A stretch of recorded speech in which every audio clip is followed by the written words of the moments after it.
Cough, cough.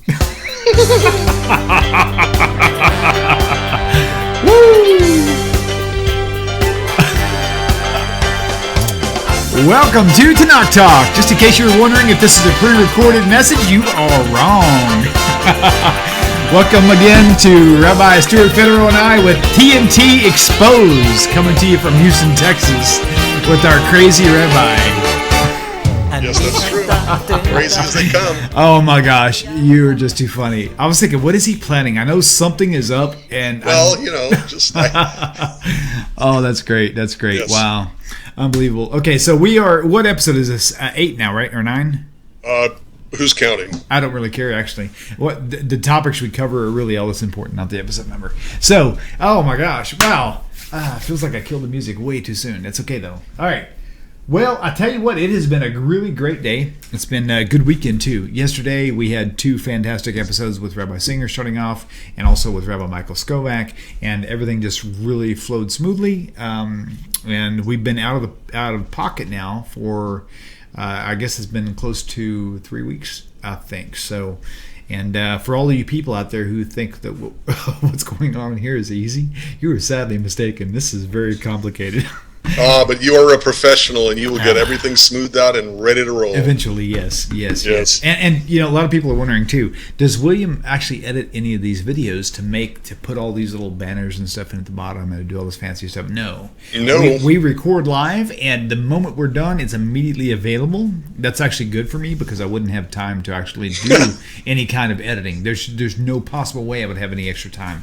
By the time I finish work and I really, really, really, this is my favorite thing in the world to do, is to be in the studio next to, of course, number one thing is with family, of course, with my wife and children. But the studio work here is truly a godsend for me because it's something that really helps me in my journey. It really helps me to focus on things and to it's just something that constantly nudges me to make good choices, and I really appreciate you, Rabbi Federow, as well. It's always my pleasure. I enjoy talking to you. That's awesome. William. Yes. I had a very interesting phone call this last week from someone who called in last week on the air. Oh, really? Speaking of which, phone numbers going up, phone lines are open. Good. Go ahead, Rabbi. So he needs our help on something, and so I am turning to you. Are you sure that's a good thing? Okay, go ahead. All right. It's a very good thing. Okay. All right. He mentioned this when he called in after the show was over last week, and he mentioned it at the very end of his conversation, and I didn't really get a chance to talk to him about it until he happened to call me. Okay. And that was, like many, many, many people out there, he is re-examining what was his Christian faith. Okay. He is looking at the New Testament from not Christian colored glasses, but from a more objective approach. And of course, he is rejecting the New Testament as authoritative, as divine, etc., etc. He's rejected the Christianity in which he grew up. And his comment at the end of our conversation, you may remember, and he brought it up again when we talked, is he feels so incredibly alone out there in being able to, leave his Christianity, which means he's having the exact response what he would have from family and friends. Absolutely.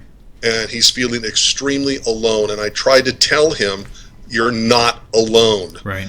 There are thousands and tens of thousands of people who are doing exactly what he's doing, who've already done what he is doing, okay? And whether they wind up fully converting to Judaism or B'nai Noach, Ger, whatever, the point is that they've been where he is now, and there are people who will be where he is now.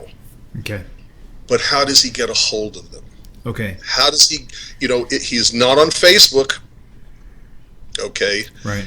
I told him he should get on Facebook, if only for the various Facebook pages, to be able to contact and see that he's not alone. Okay.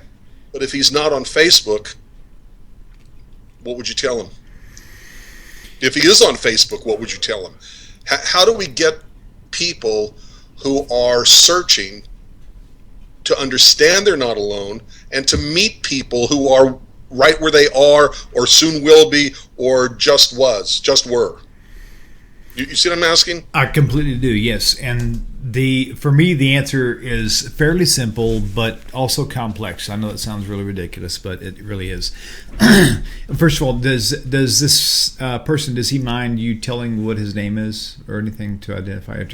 All right. Well, you have to remember I'm an old man with an old man's memory, and okay. I hope he will pardon me. Okay. But I don't remember his name. Okay. Well, let's just say Michael or we use Michael. Andrew Arnold. I'm That's sorry. Fine. I apologize to him and to you. I don't remember his name. That's okay. We'll use Michael. So to this person who called in before, social media is the number, in my opinion. This is there's probably many disagreements with what I always say.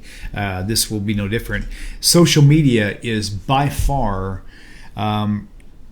in my opinion, again, the number one source of meeting people, lifeblood, absolutely, in existence today. If it wasn't for social media, whether it be YouTube, YouTube's not really social media. I guess it kind of is, but Facebook, Twitter.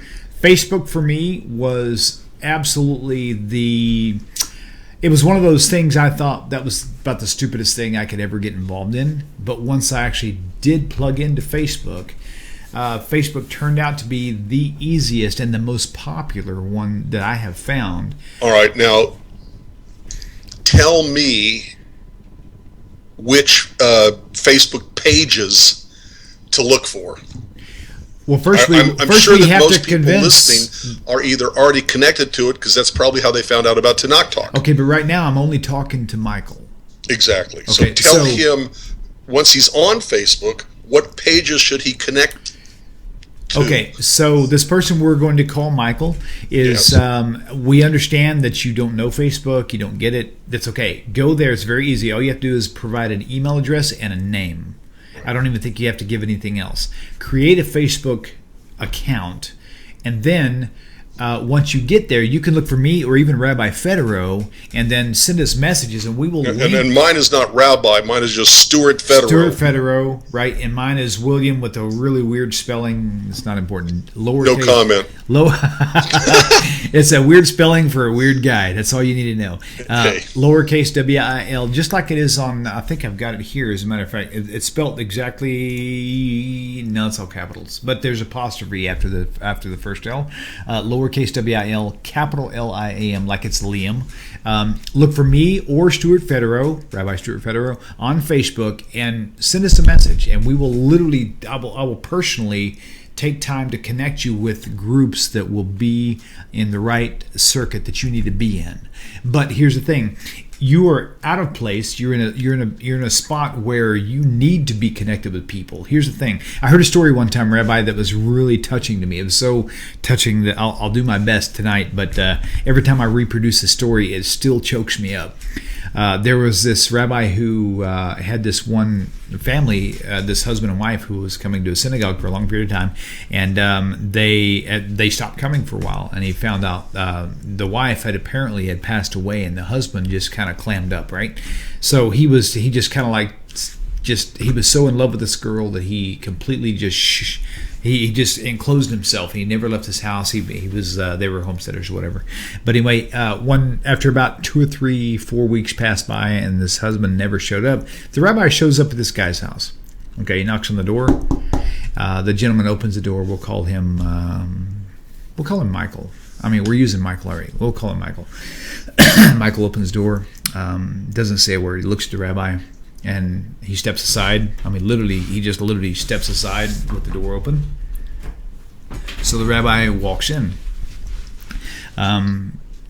Michael shuts the door, and the rabbi goes over and sits on the couch next to the fire. This is in the middle of winter.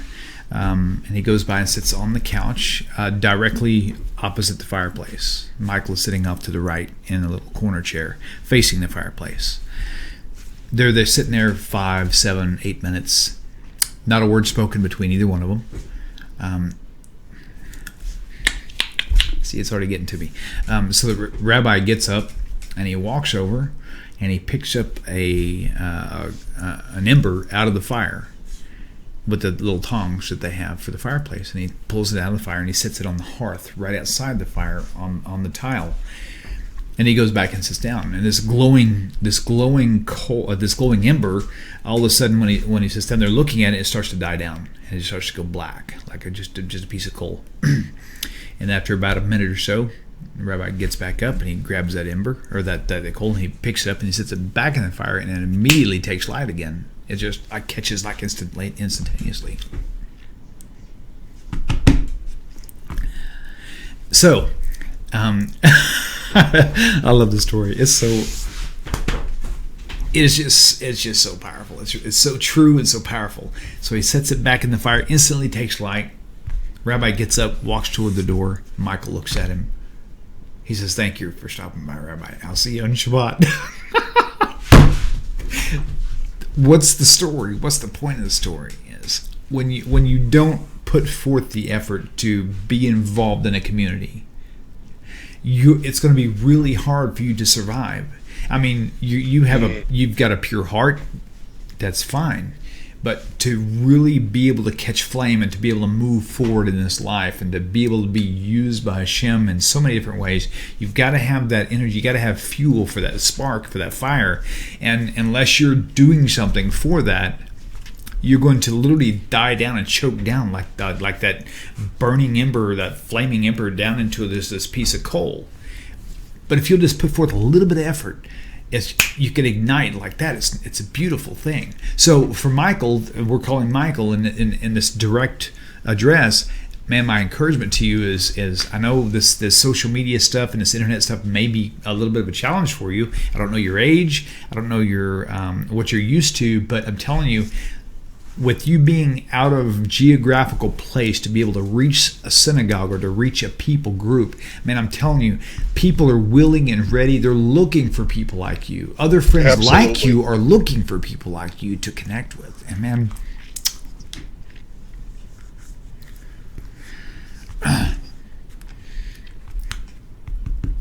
Rabbi, you asked me this because you know that we went through this.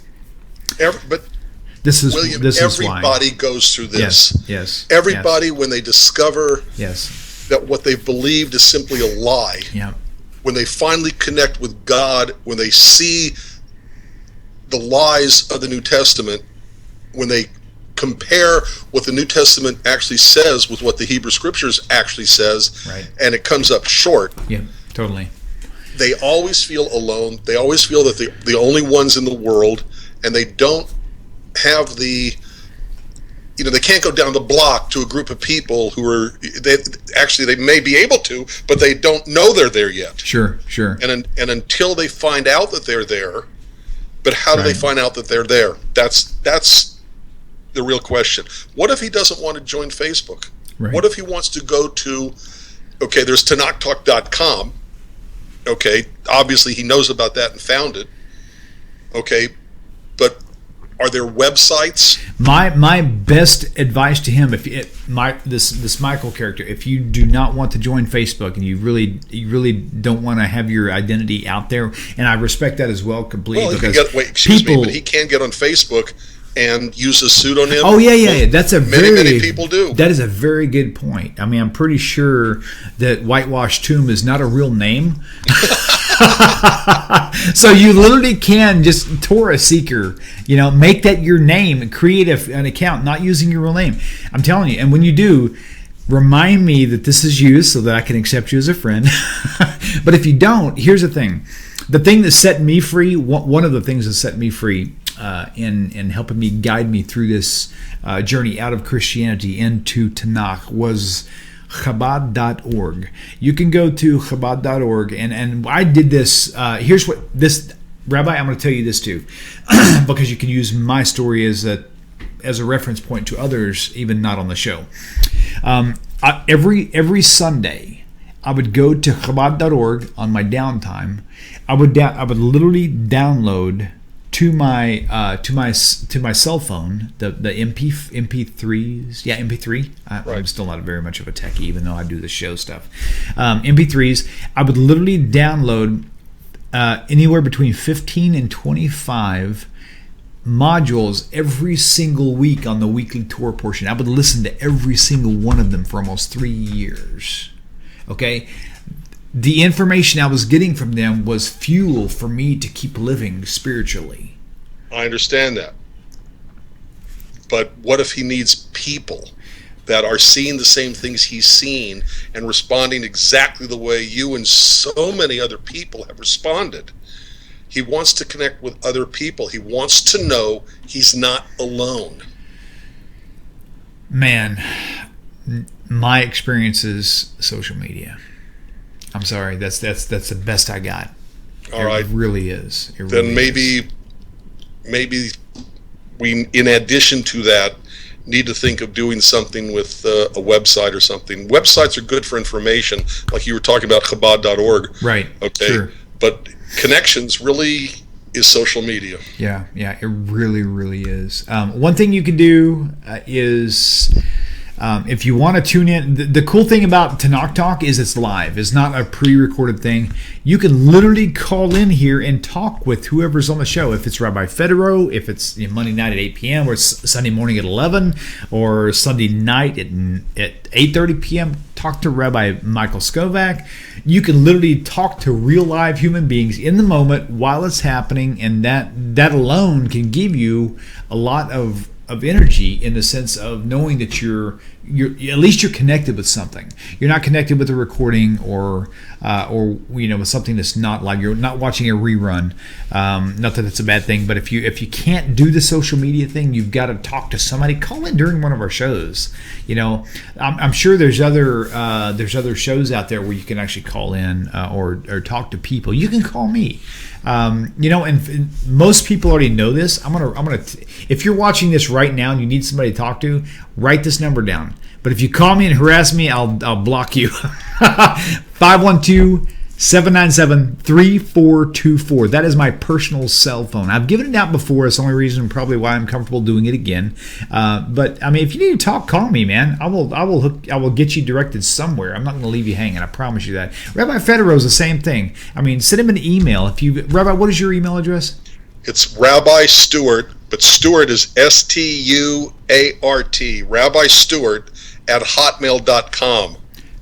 Connect with us. If you're out there watching this and you just don't know what to do, there's so many people. I'm telling you right now. Because Michael, or the gentleman who called after we were off the air last week, and then who called me this week, okay, he was able to find me. I'm not that hard. Right. Okay? Sure. You call my synagogue. My home number's on the outgoing telephone. What's it called? The outgoing message for voicemail. Right. I'm not that hard to get a hold of. Okay. Got it. Leave a message. Right. If I don't recognize it, I may not answer, even if I have nothing else to do. But leave a message so I know you called. Because if you don't leave a message, if I don't see it, I won't know you called. Right. And the same goes for me too. Tell me what's up, and I will call you back. With my cell phone, by the way, I do not answer phone calls that don't come up with a name attached, and the only way you get a name attached is if you put it in there personally. So if I see a strange number, you must leave a message. Absolutely. Otherwise, I will not answer it. So same thing. And I'm telling you, it's if you're watching, and I know there's people out there, because for me and my wife, when this happened, Rabbi, when this happened to me to begin with, when I finally decided to go public with it on Facebook, I was terrified. Because I was told by every Messianic leader. I mean, I was a Messianic teacher myself, so I was in communication with Messianic leaders around the community. And I had one guy, and I will say his name. You can call it Lashon Hara if you want to, but I don't really care. This guy had really, he was really not operating in the proper senses. Sandy Bruce is a very major, because he's fluent in Hebrew. He's working on fluency in Greek. And we were friends. He came to my house, and he literally, Rabbi, we were standing at the front door as I was trying to encourage him to go away because he was not helping the situation. He came to he said, "Well, William, I've seen how you went public on Facebook, how you were rejecting Yeshua as a Messiah and all this other stuff." And he just began preaching at me kind of nice at first, but as he would talk, I would kind of close him, not close him down, but I would kind of close him in on a specific topic, to which he was not willing to go to. I'm going to turn my phone down. To which he was not willing to travel to. And he kept telling me, William, you got to understand this. And I'm like, wait a minute, let me interrupt you. You came to help me. You came to draw me back to what you call Mashiach, the Yeshua, Jesus, Jesus, the horse, whatever you want to call his name. You came to bring me back. So if that's the case, you need to answer my questions, not give me information. So with that information, I have questions for you. Now you tell me A, B, C, D, whatever. He would not go there because the questions I presented to him, he could not answer. He was unable to, and it was making him angry. By the time he left, within probably 7 minutes, my wife was in the kitchen. My son was standing next to them. They were making bread or something. I don't know what they were doing. Sarah was out in the backyard. I don't know what she was doing. My son and my wife was there. Of course, you know David. He's now 10 years old. Yep. This was 3 years ago, so he was around 6 or 7, right? This guy, Sandy Bruce, by the time I kind of said, you know what, you're not helping the situation. And I said, you know what, when I noticed he was becoming rude, I basically said, you know what, I think we probably should go to end here. I said, so you know, if you want to come back later or call me, that's fine. And I got up out of the chair, sitting right by the front door, and I kind of was influencing him out. Mm-hmm. And he finally got the hint, and he started getting more and more violent. When he was standing at the door, literally had saliva coming out of the corners of his mouth, and he was pointing in my face within about probably 18 inches from me, pointing at me with his fingers sharp and yelling at me, saying, if this was in the days of Pentecost, I would take a spear and drive it through you and your wife. My son is standing right there in the kitchen. He heard everything. This was a Messianic leader in the community who's fluent in 100% fluent in Hebrew, and is learning Greek. And this guy is supposed to be a leader, you know. And I'm thinking to myself, you know what? So with this Michael character, we literally have gone through all different types of extremes, and I've experienced so many different things. And fear was a number one thing that kept me in the pocket for so long without coming public on Facebook. Facebook for me is not a place for family. It's a place for ministry. It always has been. From the day I started, it was nothing but a place. Every once in a while, I'd post a cute little picture or whatever, just to let people know I was human. But Facebook for me was a ministry opportunity. And so when I finally came forward, it was a major, major event. And man, I'm telling you, I was terrified. Because at the time, I didn't know anybody else. I thought it was just me. And Baruch Hashem, man, I was so pleased.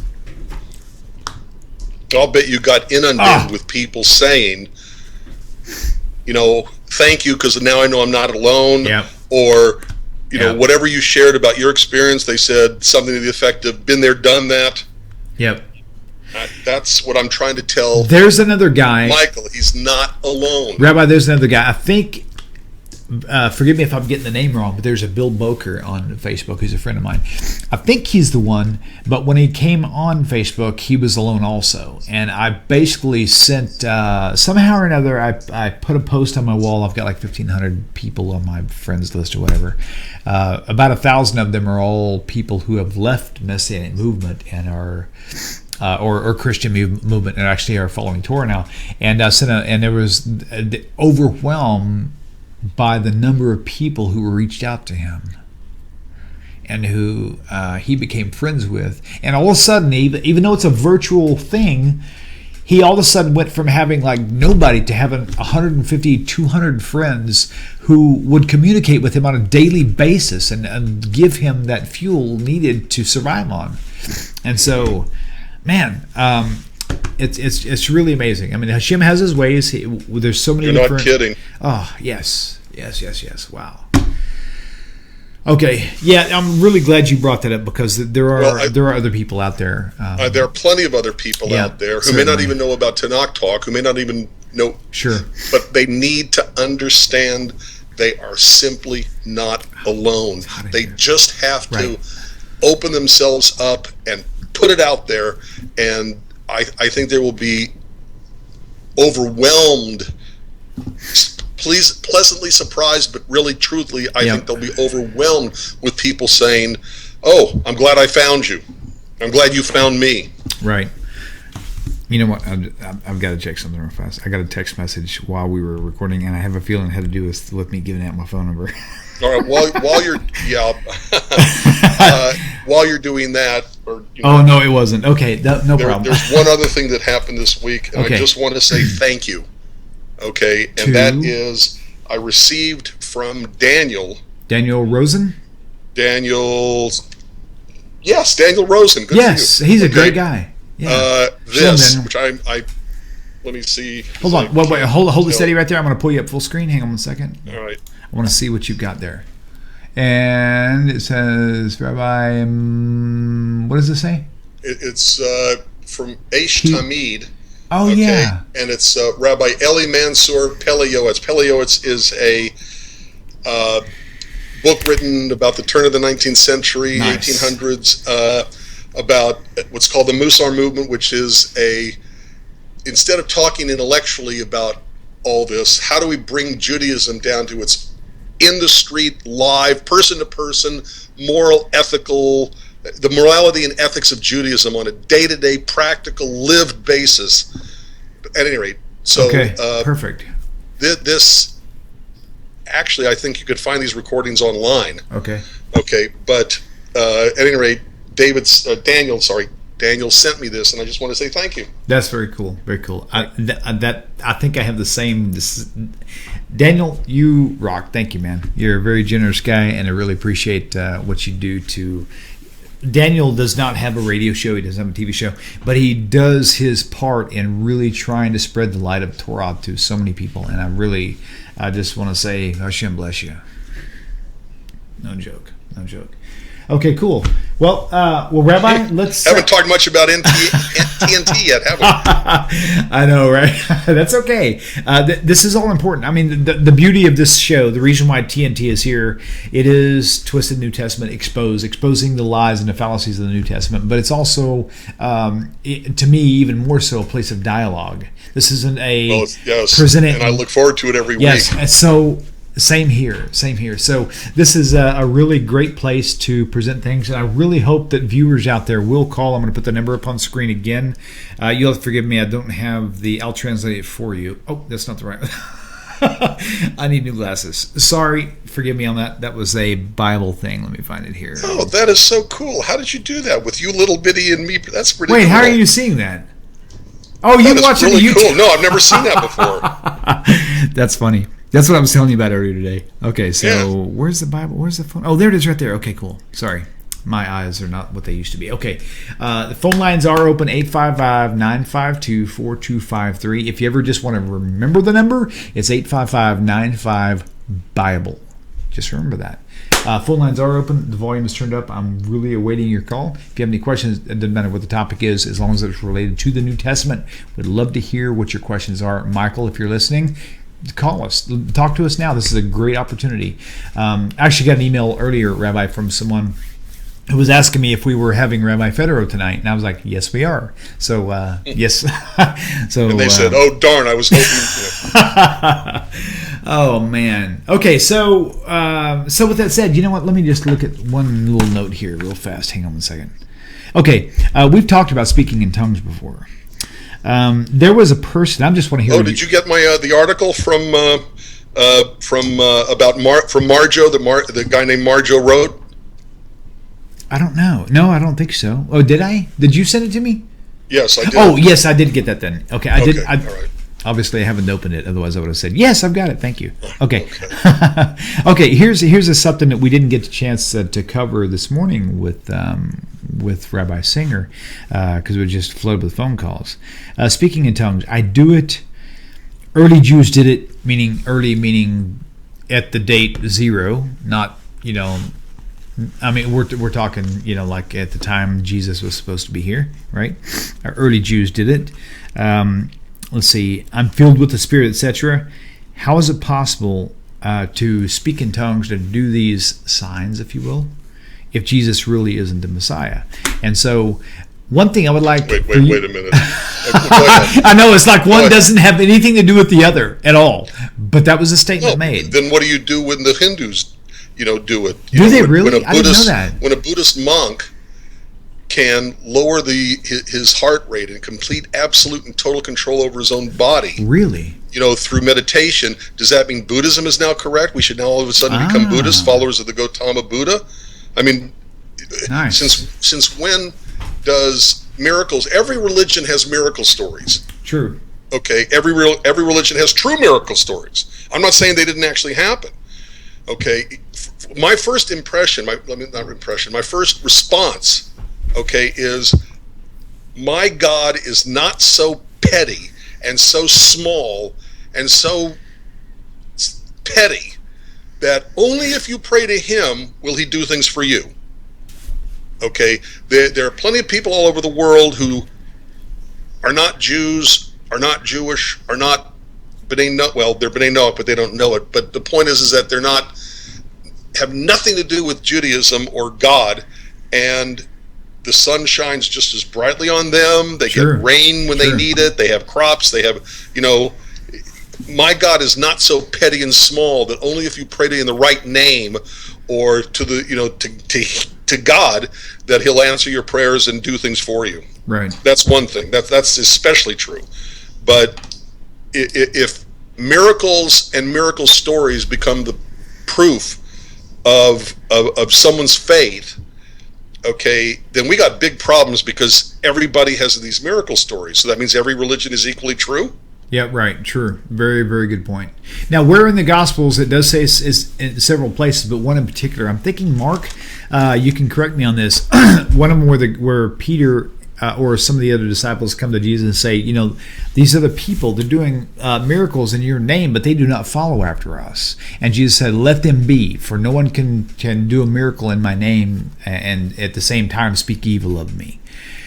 Here's the point I'm trying to make with that idea. I don't know where that's at. I can look it up, and we can probably find it here in about 30 seconds. But my point to that being made is, just like Deuteronomy 13 says, that, signs and wonders, all that means is that, you can do signs and wonders. Big whoopee. What makes the difference is whether you're teaching Torah or not. Oh, now, again, I'm not saying that's what the New Testament said, but I will say that the New Testament is saying that Jesus himself said it's possible to do signs and wonders and miracles and still not even follow after Jesus, much less following after Torah. Yeah, Jesus also is quoted as saying that, there are plenty of people out there who will do things in my name, and I have absolutely no idea who they are. Right. So that cuts both ways. Yeah, so signs and wonders really have no merit whatsoever. I mean, granted... See, the interesting thing is that in the Tanakh, it not only says, if someone comes to you and does a miracle, and then his message is concurrent with everything you've been told and you know is from God to begin with, go ahead and believe him. But it also says, which is your reference in 13, Deuteronomy 13, is that if someone comes to you, says they're going to do a miracle, and they do the miracle, and it actually works, it works, but if the message you... contradicts what you already know comes from me, then you know that it's not to believe him, and actually says kill him, and it says they deserve to die. Right. So I wouldn't recommend doing, but the point is that miracles don't prove the message. The message proves the message. We actually have people that we know. I certainly will not mention any names. It's not important. What's important is there are people who believe this. This is important. So many people out there who are Christian who, number one, dedicated, diehard Christians, been going to church for years, have never studied the Tanakh, have never studied the Hebrew Scripture, the Old Testament. And even if they have, they've studied it through the Christian-colored glasses, so they really didn't even know what it says. And on top of that, the fact that they haven't studied it, they don't even care what the Hebrew, what the Old Testament says. All they care about, in fact, you can go into any bookstore in America and find books. Used books, doesn't matter. Brand new books like Barnes & Nobles or half-price books, doesn't matter. You can literally find on the shelf anywhere you want to look the New Testament. Not the Bible, not the Old Testament and New Testament, Just the New Testament by itself. Just the New Testament. I do not believe in the existence of a New Testament, so I do not call my Bible the old one. It's agree. It's called the Tanakh, I totally Hebrew agree. Scriptures, or just the word Bible, because remember, Jews of Greece were calling the Bible Biblia, the Bible, long before Jesus was even born. Nice. So right. The New Testament is the Christian appendix to what is the actual Bible. Okay, so in our modern world, people, all of the Christian world. By the way, here's something really profound that I find very, very interesting. Okay, if this is to the Christian / maybe just a Christian, actually Messianic Christian too. They just don't know it. Yes, they are. But and the word Christian and Messianic are grammatically exactly. They're just the a same. Different denomination of Christianity. Right. You have Baptist, Presbyterian, Methodist, Messianic, and I know you don't get that. If you're Messianic, I know you don't get that, because when I was Messianic, and the first time I heard Rabbi Singer say that, I was thinking, he has no idea. We are nothing like Christians at all.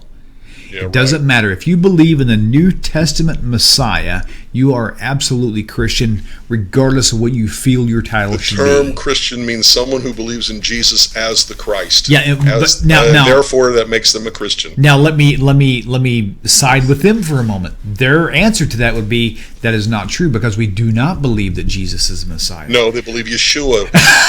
Excuse me. I'm sorry. Yes, that's Did I correct. say Yeshua? I meant Yahshua. Oh, excuse me. Did I say Yahshua? I meant Yehusha. Yes. Oh, excuse. It depends on what they're calling him this week. Right. That is so true, and you hit the nail on the head. You're absolutely correct. They say, well, Jesus doesn't represent Torah. Yeshua represents Torah. It doesn't matter. He's the New Testament person that came out of the New Testament that you call the New Testament. He's the one person that you call Messiah. You're a Christian. Doesn't matter. So at the end of the day, Messianics or Christians, same thing. It doesn't matter. So I forgot where I kind of went on a bunny trail. I don't remember where. Well, you were saying, that that Messianics are a denomination of Christianity like the Baptists and the Episcopalians and before whatever. that. Before that, that's okay. We may just move on. It might come back. It may come back. It'll come back. Yeah. So, and in fact, it may even be here eventually. So, okay. So, the idea is this: speaking in tongues. I do it. Early Jews did it. I'm filled with the Spirit. How is it possible that Jesus isn't the Messiah if I'm able to perform this miracle? Oh, miracles. That's where we're heading into, generally speaking. So, the idea is, personally, William Hall. I spoke in tongues. I literally did. I went to a meeting with the pastor one time of this church in Leander, Texas, called Trinity Christian Center. They were fully evangelicals. Some people might call them Pentecostal because they're speaking in tongues and all their activity. But everybody was doing it but me, and I felt so bad. I was like, man, I really wanted this. There was this guy named Don Crum, who was a missionary from Africa, who came in. I still remember his name like it was yesterday.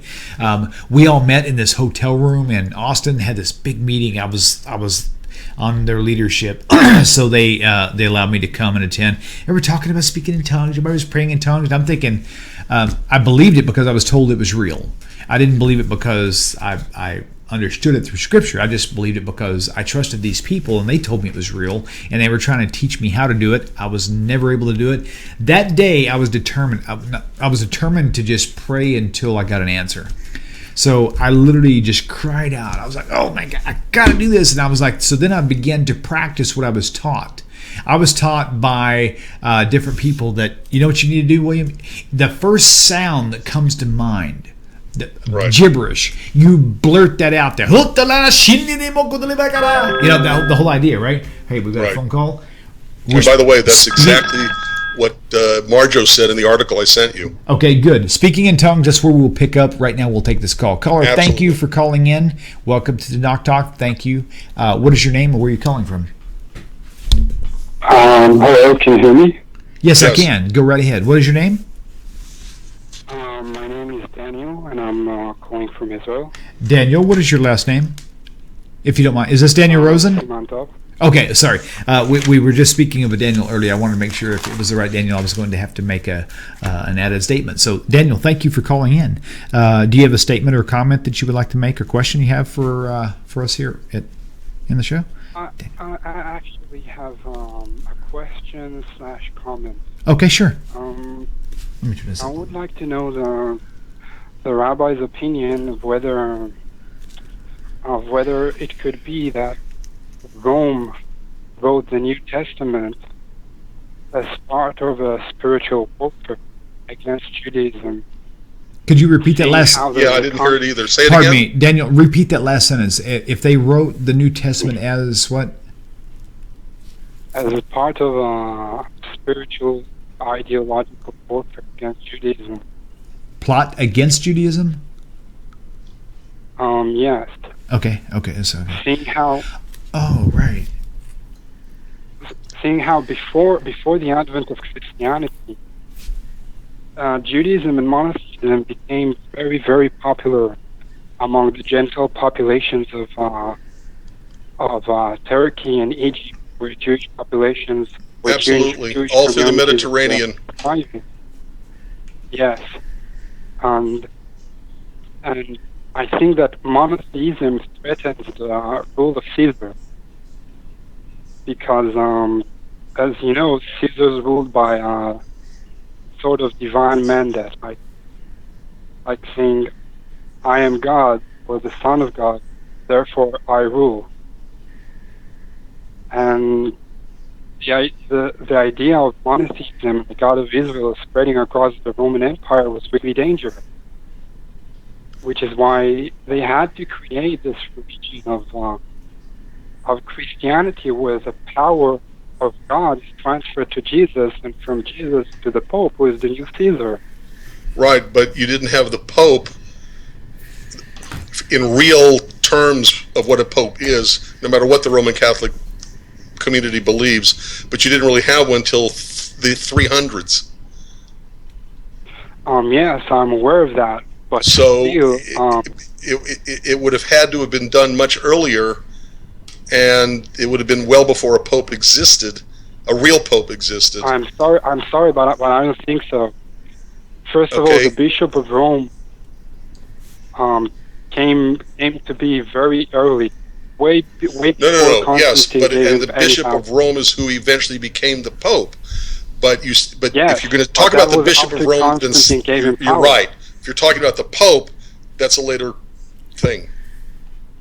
Yes, but thinking about whether Rome created Christianity, if Rome has done so, she couldn't have declared it as the imperial religion right away. It had to be a kind of a process. Absolutely. There's a very interesting, I'm not saying I agree with it or believe in it, by the way, but there is a, William, you're going to have to help me with this. Sure. It's Constantine's... Yep. 325 is the Council of Nicaea. No, it's not the Council of Nicaea. This is it's a video. I don't know if it's a book. It might even be a book. It's certainly on the internet. It's on Facebook. Oh, you're talking about Caesar's Messiah type of thing.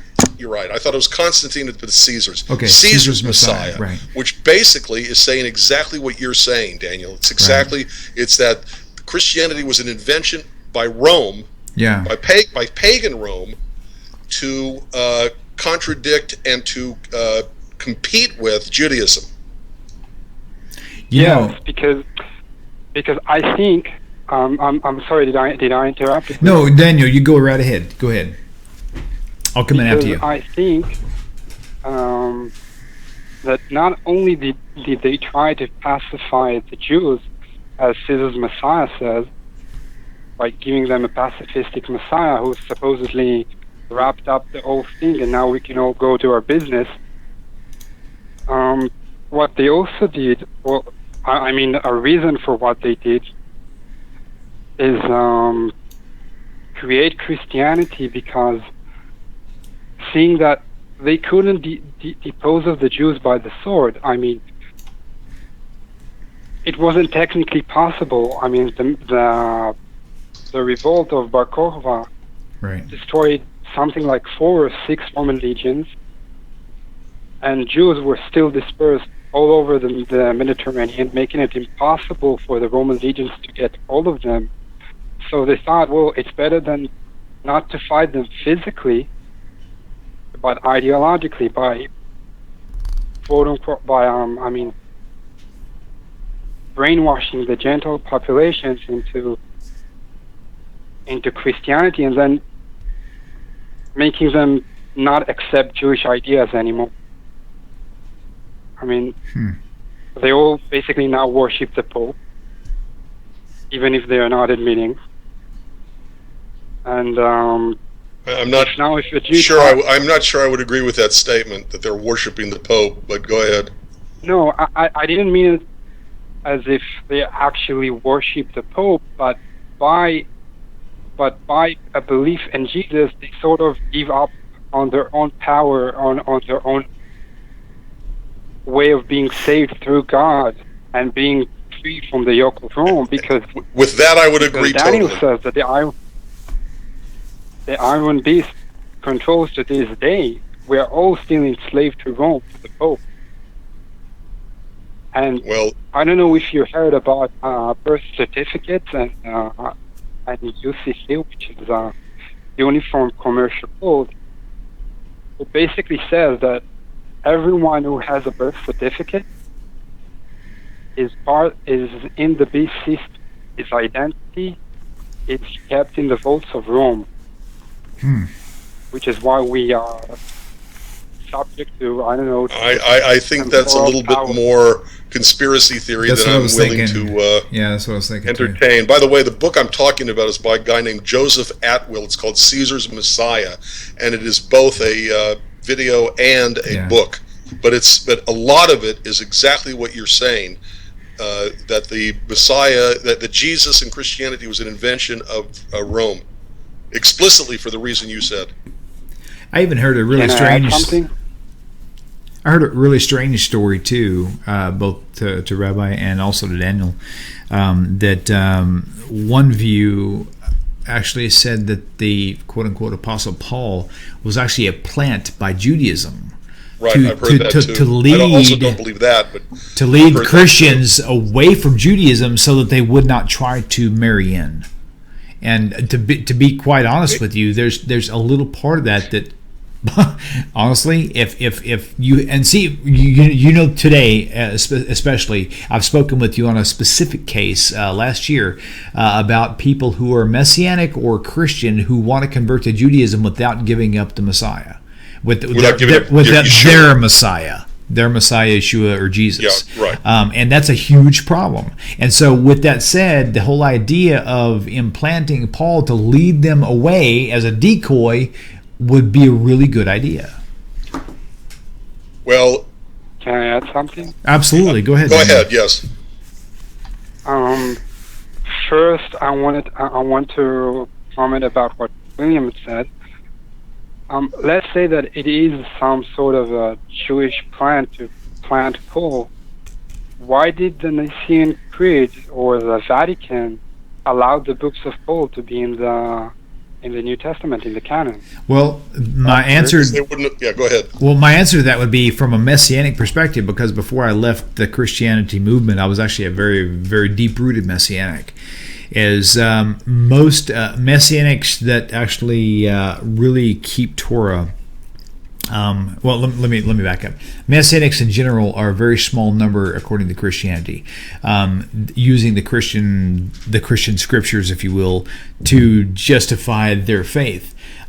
So the overall view, if you look at Messianics versus Christians in that realm, that certain sect of Christianity called Messianics is probably like 2% and 98% Christian. Maybe, and I may be even giving you too much of a liberal number there. William, I want to come back to this issue later. Okay, yeah, let's do that. Let's not forget. Okay, and so why... One last comment and I disconnect. Okay, that's fine. Go ahead.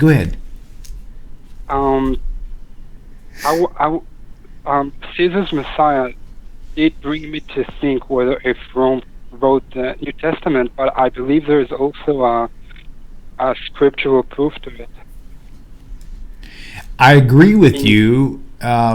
Maybe not for the same reasons, maybe for the same reasons, but there is a Jewish historian called David Solomon, and the very first time I ever heard of the not from history, from the Bible. Well, I know, but I mean, he uses the Bible for this pretext, and he basically said, the general idea is that Esau basically became Rome, and Rome became Christianity. Okay, and so the general idea of that is very much, even though Esau wasn't a Christian, from his loins and from his following became Rome, and eventually Rome itself produced Christianity. So, in essence, you have two sons of Jacob. You have two sons of Isaac, Jacob and Esau. Jacob was the righteous one who basically produced Judaism eventually through his loins, and then you have Esau, who eventually produced Christianity. And so you have the wicked son versus the God-fearing son, if you want to look at it that way. So it's just another perspective. So yeah, but I also have something else much more precise. I think it's in Daniel 8. Okay. I don't find it. Wait a second. What is the context of the reference you're thinking of?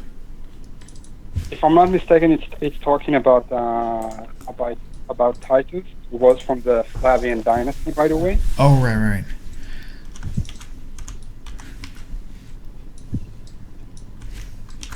Wait a second. Where is it? Okay, let's see what we got here. Maybe the rabbi knows what I'm talking about. I would just paraphrase.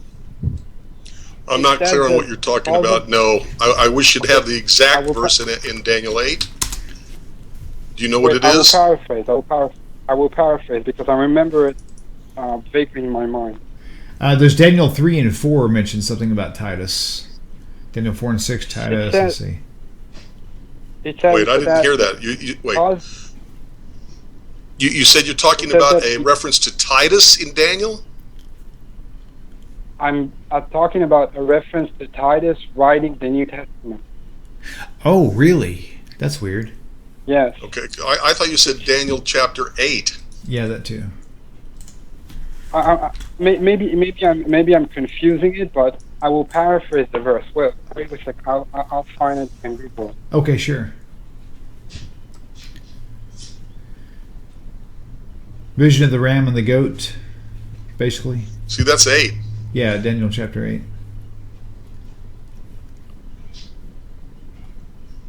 Well, one thing that you mentioned, name similarities. I mean, names are very commonly reproduced all throughout to begin with. So I'm wondering if maybe the Titus mentioned, just like Joseph. I mean, you think which Joseph, which Joshua, which so-and-so. Jesus, there's like 2 or 3 Jesuses mentioned in the Talmud, or at least 2 that I know of, that I've heard of. Right? Right. So just because the name is there. Yeah, go ahead. No, you're good, Rabbi. Yeah, go ahead. I found it. Okay, good. Tell me what the verse is. I'll pull it up on the screen. Daniel 8:12. Okay, give me 1 second. Okay, Daniel. You want me to read it in Hebrew or in English? Actually, hang on 1 second. 8:12. Let me pull it up on the screen. And okay, so in English will be, and a host was given to him against the daily sacrifice by reason of transgression, and it cast down the true. Okay, what verse would it be in the English? Because I know sometimes they will alter a few verses. 12. No, you're reading the right verse. Oh, was it? Okay. I don't see anything about Titus in here. I also don't see anything about writing a book. Yeah, true. Okay, no, I'll explain. Let me explain. And host was given to him against the daily sacrifice. Who was it that destroyed the daily sacrifice? It was Titus who destroyed the temple, right? So, by reason of transgression, because of Jewish sin, the temple was destroyed. And it cast down the truth to the ground. What is the truth? The truth is the Judaic interpretation of the Bible. And it practiced. Why did it practice? Christianity. And prospered.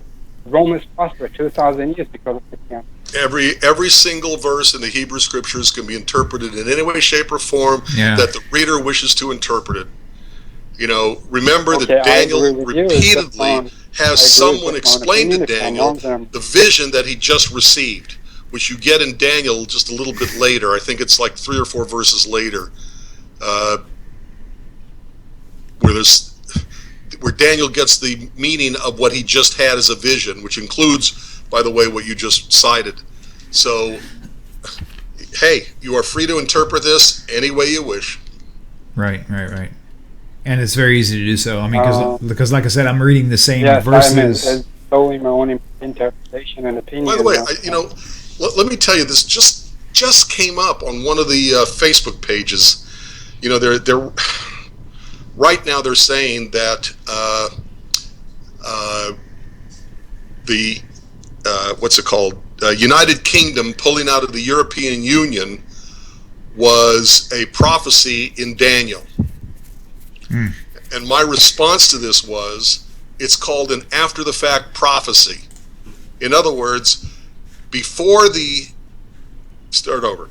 after the United Kingdom pulls out of the European Union, you can search the scriptures and find a verse that you can fit to the interpretation as if it foretold pulling out by the United Kingdom from the European Union. But how many people, before they had the vote, went to the book of Daniel, went to that verse and said, I know how they're going to vote because this verse prophesies it? The answer is nobody. Not one person said, I know how the vote's going to go. A year ago, nobody said, I have read the book of Daniel, and because I've read the book of Daniel, in the next couple of years, the United Kingdom will vote to come out of the European Union. It's an after-the-fact prophecy, and I kind of think that that's what you're doing. It's as after-the-fact Christianity similarity. Exists. Right. Okay, Rome overthrew. What's the word? Destroyed the temple. Okay, so after the fact, you're now going back to the Hebrew Scriptures. You're looking in Daniel. You'll find in a verse you can interpret to match the already existing history. Okay, and hey, you're free to do that, but you can't lose when you do it that way.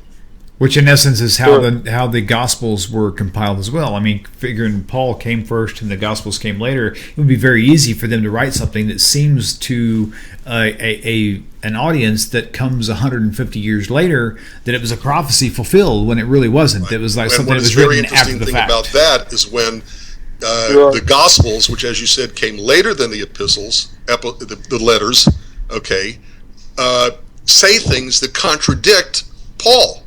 Right. Okay, or not just contradict Paul, but make Paul look like, put in a bad light.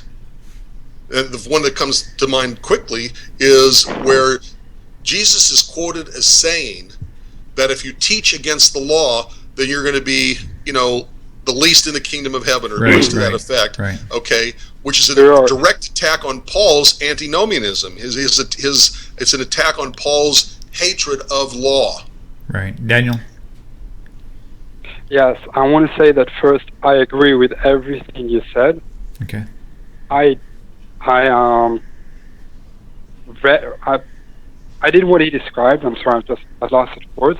Sure. But I want to explain, and I think Stuart should agree with me, that the nature of the book of Daniel can only be understood after the fact, because the book itself says. How very convenient. Okay, that's fine. No, wait, Stuart, wait. The book Christianity itself does the same thing. Christianity sealed. says, well, if you look at the Hebrew Scriptures through Christian-colored glasses, the veil will be removed as soon as you become a Christian. Well, of course, that's a self-fulfilling prophecy. I'm not talking about Christianity. I'm specifically talking about the book of Daniel, which the book itself says that the book is sealed. It cannot be understood by how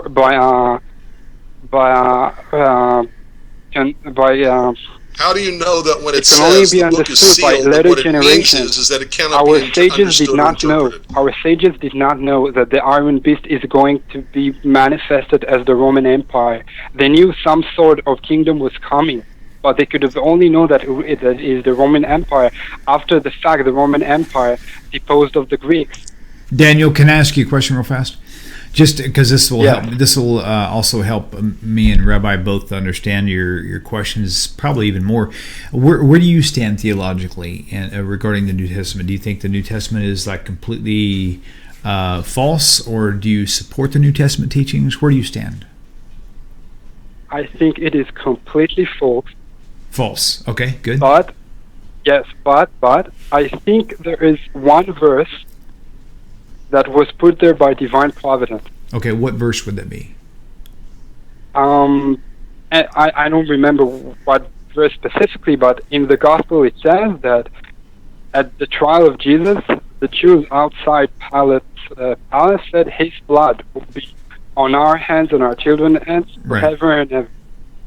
And if we understand it is the Passover lamb, okay, Paul. Yes, let me and smear his blood on the doorpost. Okay, let me ask you another question. Okay, do you believe that Jesus was the Passover lamb?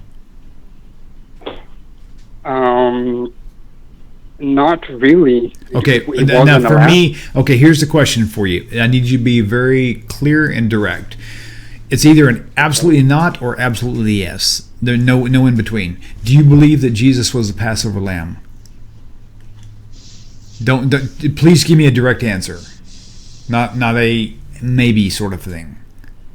I really need to ask you this because it will help me to understand the motive of your questions and your statements, and this will really help us to come to the answer better. Yes, please. He wasn't a lamb. No, he wasn't prepared as the lamb should be prepared. He was a human being. He can't be a lamb. No, I'm talking about your theology. Not your theology will allow many tolerances for metaphors, for soliloquies, you name it. I mean, do you believe that that Jesus was the Passover atonement that takes away the sins of the world? Do you believe that? No, of course not. The Okay. Passover lamb doesn't take anything away. Okay, good. Okay. So what I'm trying to determine now is, do you But believe? Metaphorically speaking, do you want my metaphorical answer? Yes. My metaphorical answer that it was some sort of a Passover lamb, but the Passover lamb symbolizes pagan deities. It symbolizes Osiris, who was symbolized by a lamb. So during the Exodus, before the Exodus, Jews slaughtered a lamb, killed a lamb. I mean, actual slaughter of a lamb, in order to mock the Egyptians and their belief. Right. So you believe that the Passover lamb in Egyptian times was indeed a mockery to them in slaughtering their own gods. So with that said, yes. So in this metaphorical way, I do accept that Jesus is the Passover lamb. Oh, okay. That's great. That's great. Reject him. Perfect. That's what I needed to know. Okay, so and the reason why I had to ask this is because sometimes we do get callers that are, I guess you could say, they're missionaries, they're secret missionaries who are acting like they're on the side of Judaism, but they're really not. They're trying to save us, and so we need to know. Anti-missionaries, yeah. Okay, perfect. So you are definitely not a missionary trying to rescue us or set us free. You're really just discussing something that's been on your mind. I can appreciate that. Okay, continue. I think the only way to get free, there is no freedom from sin. There is no such thing. The only freedom there is a physical freedom. And, well, this goes a bit into conspiracy, but I think we are all enslaved to the Roman Empire and control today, which sits in the Vatican in Rome, the Iron Beast. Okay. And I think they have enslaved most of humanity through the lie of Jesus. And okay, I think the Talmud says that just as Moses came to Pharaoh and said, "Let my people go," so would Messiah come to Caesar and tell him, "Let my people go," and I add, "Let my people go and lead them the whole world." What was that last part? Let my people go and what? And I add, it's not written the Talmud, but I add this out of my own opinion and out of my own understanding of Scripture. You're starting to break up a little bit.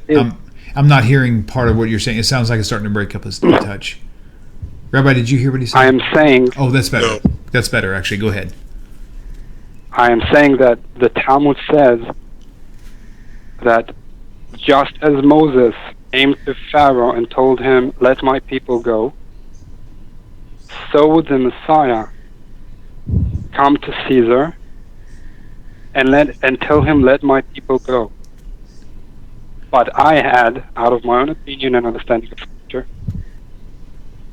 that it would say, "Let my people go," and with them the whole world. I'm sorry, and leave them, what was the last part? Let my people go, and with them the whole world. Leave them. And with them the whole world. Oh, okay. Yes.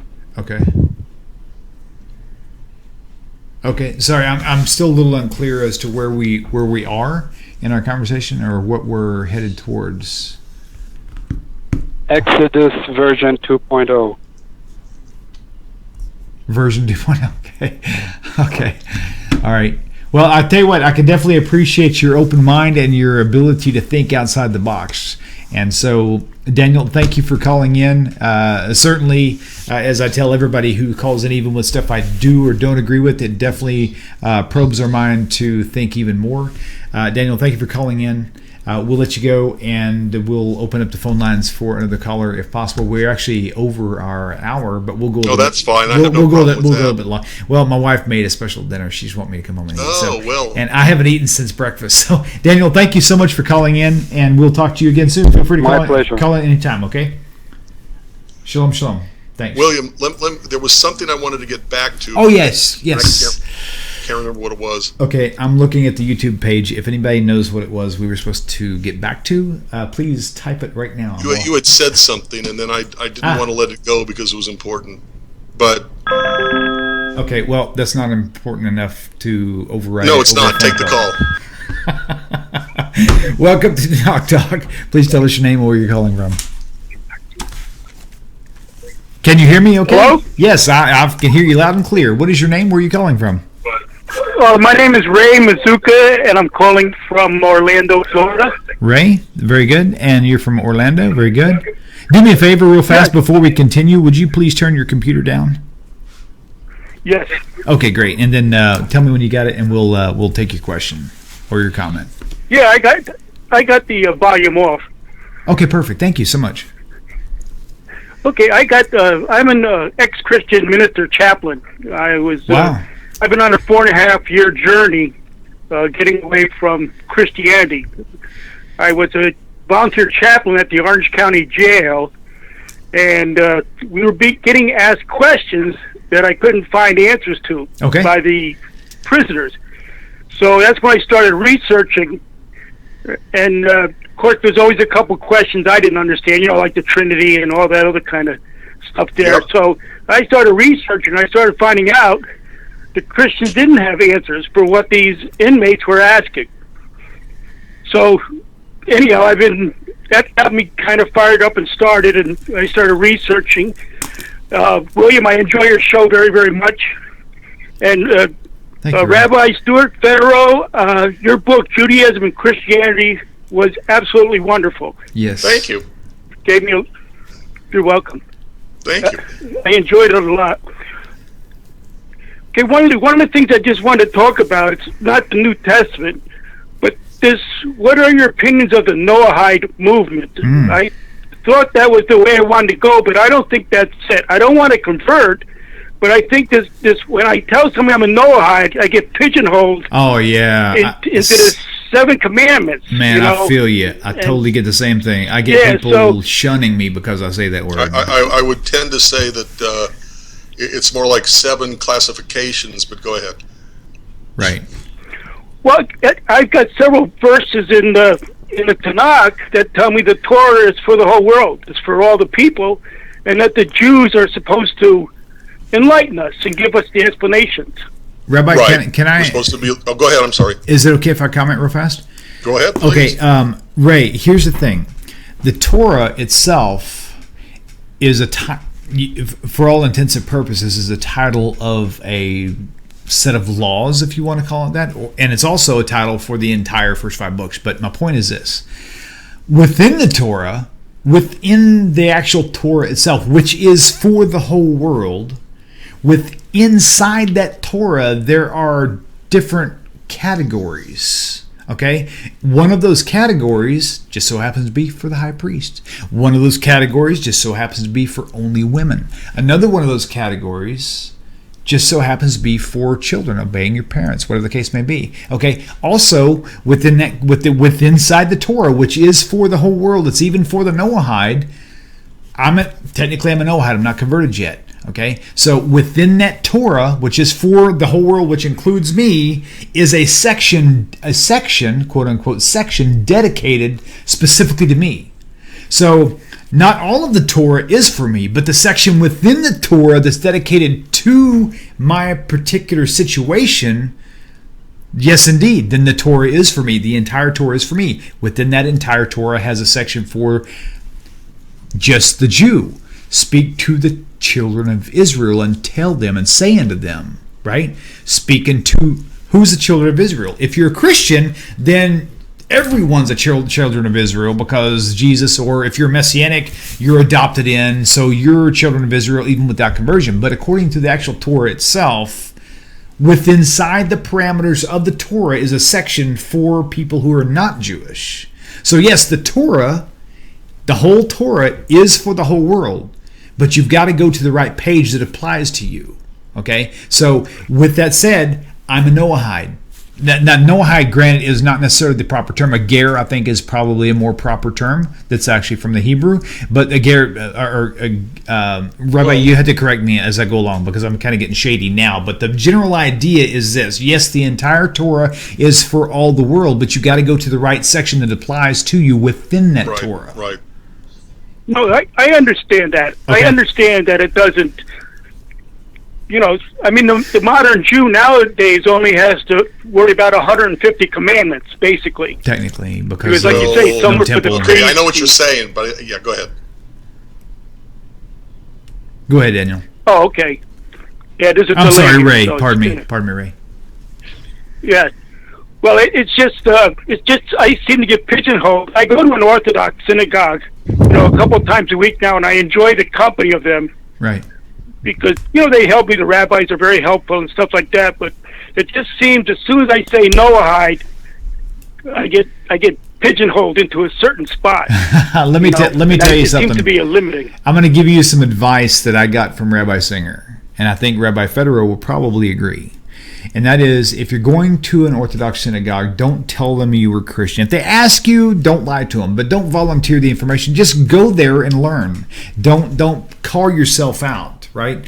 At some point, you're going to have to, especially if you're there without a friend. If you just came like as an independent, because they're going to wonder why you're not doing things like everybody else is, whatever the case may be. But don't volunteer any information that you don't need to volunteer. Just go there, learn, do your best. And if they ask you, then tell them, and just go with the flow the best you can. I mean, the whole purpose of you being there to begin with is for you to learn to how to draw closer to Hashem. And you may have hard spots, you may hit brick walls from time to time, but just keep driving it anyway. Just keep going there, keep being faithful. Yes, sir. You have to understand that in the exact same way that comparative religion is a very specific field of interest that first of all, not everybody, but certainly not all rabbis go into. True. The whole concept of the Noahide community, the concept of ger, especially the concept of ger, it's a very, very recent conceptualization, or more and more people now are making it known, or like advertising it, so to speak. But there are people, rabbis, Orthodox community, that if you say the word Noahide, they're not even quite sure what you're talking about. Mm-hmm. Because their world doesn't encompass anything outside their Jewish community. So they don't even know what the word Noahide means. They've never heard the term. Even within the I understand. They've heard the term, but they don't understand that it's literally a modern movement of people who want to be attached to God, but don't want to fully convert, so they study what involves them through the Noahide laws. Mm-hmm. And they don't know that they exist. They know that there's a concept of a Noahide, but they don't know that it's a modern movement. Right. I understand. It hasn't been accepted by all the rabbis yet. That's for sure. And like you said, most of them don't understand, or some of them don't understand it. Exactly. But I started they haven't studied it. They don't understand it. They know it page conceptually, but they don't know it in practicality. They don't know that there's a movement of people out there who are attaching themselves to the Jews through the Noahide, through being a Noahide. Right. I'll volunteer some information too to both of you. My understanding of the Noahide laws still today are a bit shady. I know a lot about them, and I know what the Jews teach, I know what the Messianics teach, I know what the Christians teach in the general idea of all three aspects. However, I have a different understanding because I was in a sect of Messianic movement who actually perceived not only the New Testament but also the Tanakh differently than mainstream everybody else. Like, for example, I'm going to give you an example. The Noahide laws, one of the Noahide laws is you can eat pork, it doesn't matter. However, as a messianic, they see where it says that I have given you all things for food, just as the herb, the green herb, right? Okay, with the green herbs, there are rules. There are things that are poisonous that you can't eat. Noah knew that. Noah knew which of the herbs was actually okay to eat or not. When it says in the Tanakh that I have given you all these living creatures as food, just as I have the green herb, that means not every one of the animals are for food, because some of them are poisonous, like pork. Any major dietitian will tell you that pork is probably the least safe meat you can eat. Why would God tell somebody you can eat poisonous food, that if you undercook it, if you don't cook it at the right temperature, when they didn't have the technology to cook it at that temperature, it could actually give you trichinosis and you could die from it? So my understanding of that is not the same as mainstream. In fact, I may be in the lower 1 or 2 percentile of thinking this way. I do accept Judaism's rule. I'm not arguing that at all. I'm just saying I don't always agree with it. I personally don't believe that God ever even told Noah that he could eat pork. I don't believe that. I don't think I'll ever believe that. But I'm okay with the rulings. I'm okay with that because I don't have the authority to create a new halacha. I don't have the authority to create my own Talmud. I have to accept what's there, and I'm okay with that. I'm totally cool with that. I've been wrong before. William, let me point something out to you, however. Okay. There are plenty of people all over the world who've been eating pork and shellfish for generations, who have never gotten sick, never gotten trichinosis, okay, and never had a problem with it. I will tell you this, in the New Testament, check this out. About, trichinosis and all this, certainly, I would say by and large, it's not true today, because we have things like refrigeration and freezing. Sure. Okay, and we don't really have that much meat rotting on the, in the hanging up in our shed. I'm not sure I would go the same direction you went. And I totally respect that, because I know there's areas I have not pondered yet, and which may actually reshape my thinking yet again, and I'm totally cool with that. So I just know that there's, like, for example, in the New Testament, just about every place where people think that the New Testament condones eating unclean flesh, I completely disagree with it.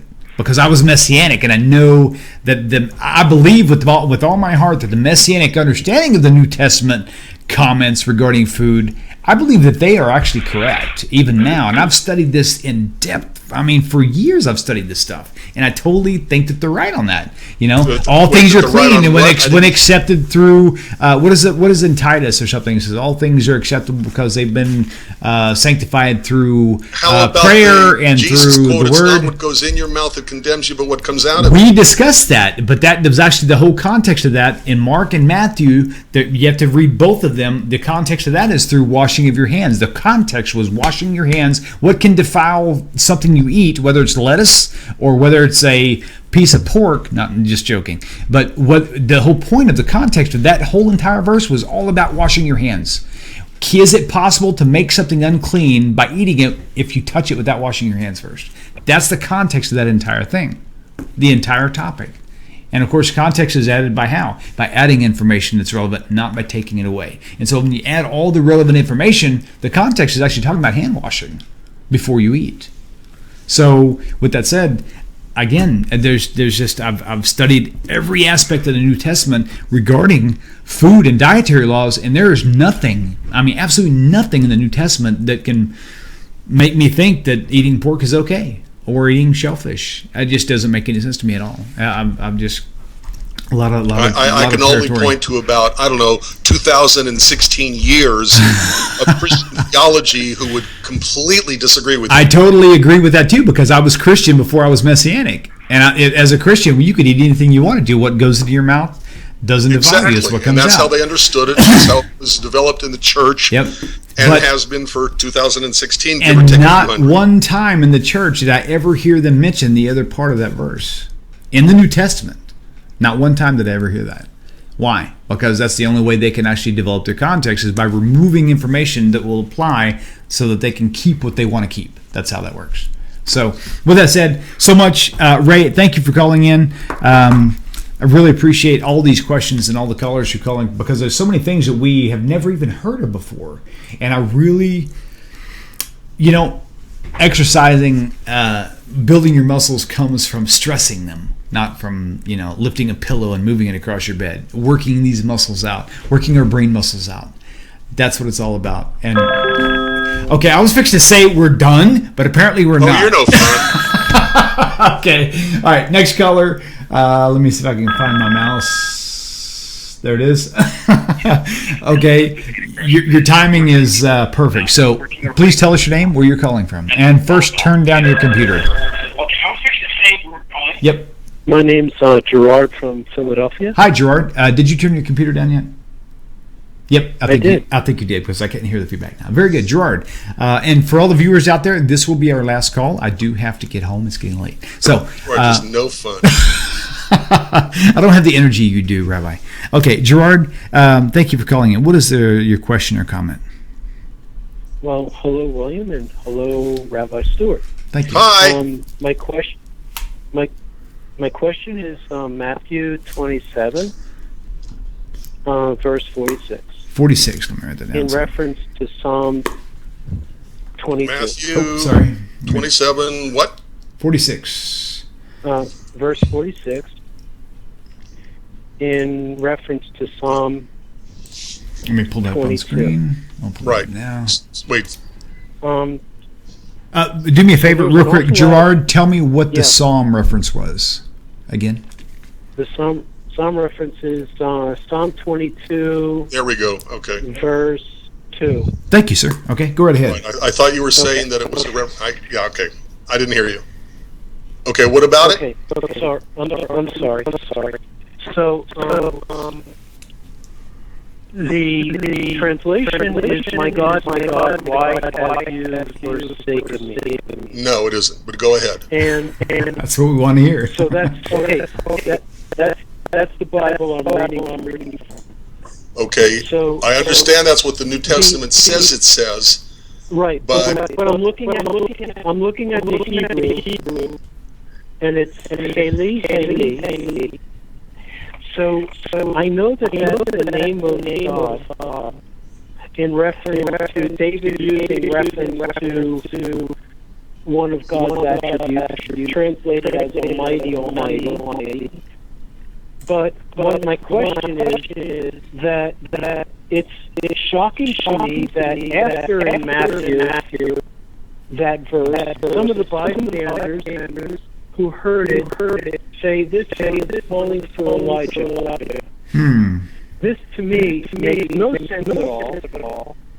Whenever any prophet in the Torah or Tanakh speaks to God or of God, there's thousands of pages of commentary, and we have Jesus hanging on the cross, calling out to God, with one sentence thinking he's talking to Elijah.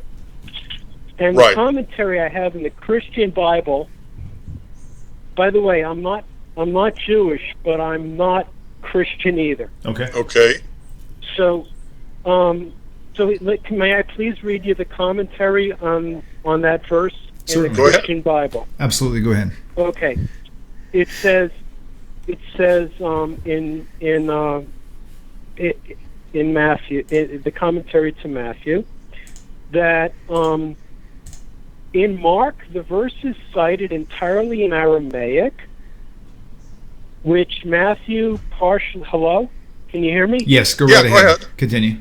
Okay, I'm sorry. Which Matthew partially retains, but changes the invocation of God to the Hebrew Eli.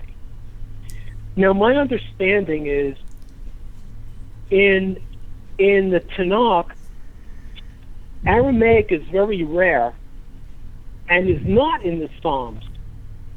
Correct. So why would it be written in the Aramaic, and why would the liberty in Matthew be referring to Heli, Heli as Eli, making it seem that the bystanders at the cross were thinking Eli? It's ridiculous. You're right, it is ridiculous. Then the other thing, and that's why when you first said that it means, my God, why have you forsaken me? I immediately responded by saying, no, it doesn't. What does it mean? Okay, well, you have to ask the question, between Matthew and Mark, what language is Jesus speaking? The context of Eli, Eli is Hebrew. The context of Eloi, Eloi, as it's found in Mark, is Aramaic. We know what the psalm says. We know the psalm reads, Eli, Eli, lama azavtani. Not zavactani. Azavtani. Right. Okay, Azavtani, if you want to transliterate, okay? So, sabachthani is not what the Hebrew has. What the Hebrew has is azavtani, which is not the same thing as sabachthani in the Hebrew. Right. Because we know what the Hebrew should be. Okay, right. So... And Rabbi Stuart, the thing is we see the root azav in the recent reading of Ruth, when she talks to Naomi, I will not abandon you, or I will not leave you behind. Right. Okay, but I don't think anybody's making a reference in Matthew or Mark to Ruth. Okay, in both texts, the word there is sabachthani. Okay, Eli, Eli, lama sabachthani is Hebrew, and it means, my God, why have you? And here there's a number of variety of what's the word? Different translations. Okay, let me find it again because I just lost it. Matthew 27 what? 27:46. 27:46. Yeah, wait, okay, here, wait, let 41, I got it. Okay, all right. And this isn't helping me any. All right. At any rate, no, but Rabbi Stuart, in no way do I think the Hebrew is supposed to be azavtani. The Hebrew here, according to Matthew, Eli, Eli, lama sabachthani, is, my God, why have you now I forgot the word. Why have you entrapped me? Thank you. Right, got it. Okay, that's a totally different concept than abandoned me. Okay, why have you entrapped me? Good. Okay, in the Mark, where it's Eloi, Eloi, which tells you it's Aramaic that he's quoting, and parenthetically would probably have been the language Jesus spoke. Okay, Eli, Eli, lama start over. Eloi, Eloi, lama sabachthani really is Aramaic for, my God, why have you forsaken me? Sabachthani, if it's Aramaic, does mean azavtani, to forsake, to abandon, to whatever. But sabachthani, if it's Hebrew, is a totally different root, different meaning, and it is, I believe, to entrap. To have you entrapped me? And since there's no Aramaic in the Psalms, it has to be Hebrew. Yeah, there's no Aramaic anywhere in the Psalms. Yeah, it's all Hebrew. And so, what's going on here? And the answer is, Matthew and Mark have absolutely no idea what Jesus said on the cross, and they're making up these stories, okay, because they want to make Jesus look like he's referring to, because he's got nothing else to do when he's up there on the cross suffering horribly than to think about Psalm 22. Mm-hmm. Okay, right. So they are making up these stories about Jesus because they had absolutely no idea. That's why they don't agree with each other. Okay, Matthew and Mark are trying to make a connection to Psalm 22, okay, for their own theological reasons, okay, but they don't know what Jesus said. But Jesus on the cross, right before he dies, can only make one statement, which are his last words. Either he spoke in Aramaic or he spoke in Hebrew, or he said, it is finished, or he said, Father, into thy hands do I commend my spirit. It's one of those four. It's not all four. It's either Eli, Eli, lama sabachthani, or it's Eloi, Eloi, lama sabachthani. It's not either or. Right. I'm sorry. It is either or. It's not both. Right. So they're making this up. They have no idea what he said, and for their own theological reasons, they are putting words into Jesus's mouth, and that's how they come up with the story. And just to clarify for the can I say something else? So the problem also is there's another commentary that, referring to Elijah, he was taken up to heaven, right, and was believed to come to help those in the days in of the Messiah. Absolutely. But and by the way, the way in which they get from Eli, Eli to Elijah is Eli is Eliyahu.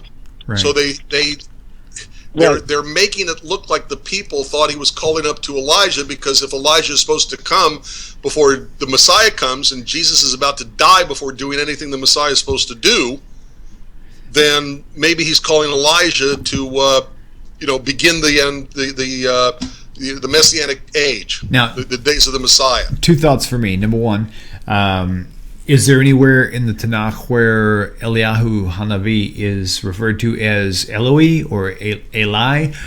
Second that I know of, no. Okay, that's what I'm thinking. Okay, and the second thing is to the non-Hebrew student out there, if you have any perfunctory knowledge of Hebrew at all with the spelling of things, one way you can tell, from what I understand, and you can correct me on this, is if you're reading a text in the Tanakh, whether it's got if Aramaic or whatever the case may be, is a lot of the words will actually end in an aleph. Is that correct? Yes, if it's an Aramaic, it ends in an aleph. The not just one word, but I mean a lot of them. The aleph at the end of a word, instead of a hey or something, in Aramaic is like the hey. Yes, okay. Perfect. In Hebrew, it's the what's it called? Definite article. Right, which would be in the beginning of the word, not the end. The hey would be William, in the beginning. Correct. The aleph is at the end of the word. Go ahead, Ray. I'm sorry. Yes. Okay. Gerard, sorry. Question. Comment. I have a comment. Okay. Kale is used in Psalm 50 with Elohim and Hashem. This is not where an are you talking unusual about? word. Psalm 50 verse, what's your verse? Verse 1. Okay, and verse 1 or 2. Okay, so are you talking about Mizmor? Oh, verse 2 you said? Psalm 50 verse 1. Okay, Psalm by Asaph. Okay. Okay. Mizmor la Asaph, right? Okay, so what's the question or comment? No, my comment is that Kale is used, the same reference to Almighty is used in Psalm 50. You had asked if it was used anywhere else. No. That's not what he said. 22. He said did Elijah ever get called Eli instead of Eliyahu? Right. And my answer is, to my knowledge, no, he never did. That's correct. Right. So that wasn't a reference to the Aleph Lamed of God's name. Right. That was a reference to Elijah being called like a nickname. Hey, Eli, how you doing today? Right. That was my question. Thank you for clarifying, Rabbi. I'm sorry. I'm sorry. I misunderstood. By the way, that's okay. One more thing is verse 49. Verse 49. Okay, rolling up now. In Matthew 27. Oh, okay. Hold on. Let me go back. But the rest said, wait, let us see if Elijah comes to save him. I mean, this is absolutely frustrating to me. Okay. They're talking about the name of God. And what language do they speak? Okay. If the word Eli is the same two first syllables of the proper noun Eliyahu, then just hearing Jesus say, Eli, Eli, they think he's doing the first two syllables of Eliyahu. That's the image they're trying to create. It's nonsense.